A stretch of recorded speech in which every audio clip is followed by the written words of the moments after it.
So what is the landscape of online harassment for? I mean, for anybody right now, we all know online harassment is pretty significant. But as it comes to journalists and writers, what does it look like right now?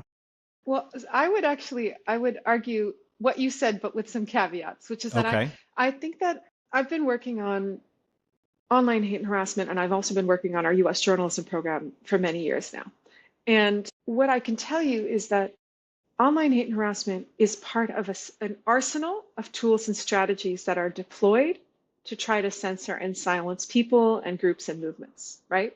And so a lot of world leaders realized that if they jail a journalist, or they kill a journalist, or they beat up a journalist, there will be outcry. Our president currently doesn't seem to care about that outcry, but there will be outcry, right? And many world leaders have realized that sometimes there will even be sanctions and, you know, criticism from other states or the UN. And so that's not necessarily desirable.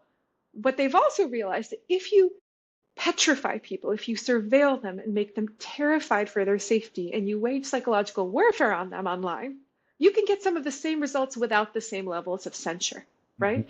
And so, of course, online harassment is not exclusively perpetrated by governments or political parties or interest groups.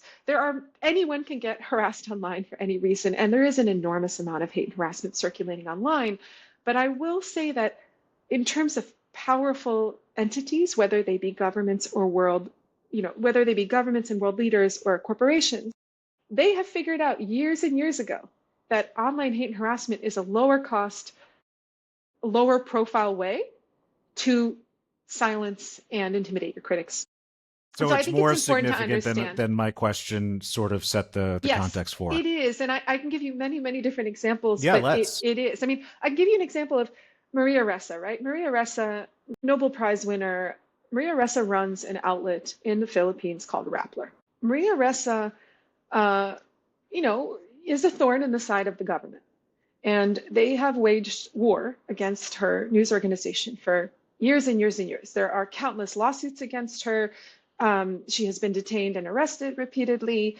And she is bombarded online every waking minute of every day, her reporters, her outlet, with hate, harassment, threats, and a lot of defamatory false accusations, right? That are then used to feed the lawsuits, because the accusations are like, oh, she embezzles money, or oh, she does this and that, none of which have been substantiated. Eventually, these cases end up getting thrown out over and over again.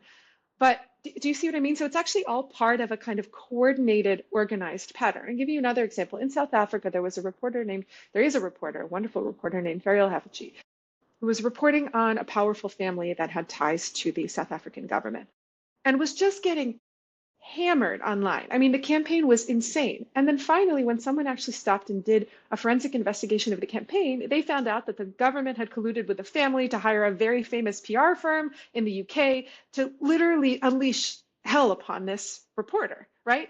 And so it's but the harassment looked totally organic, and it looked kind of like, oh, people just don't like her, they don't like her reporting, they have a lot of things to say about her, but a lot of it was orchestrated behind the scenes. And so that's not always the case, but it's important to understand that that can be part of the equation. And it's true not just for journalists, it can be true for scholars, it can be true for literary writers, and increasingly in the US now we're seeing these kinds of tactics, believe it or not, directed at librarians.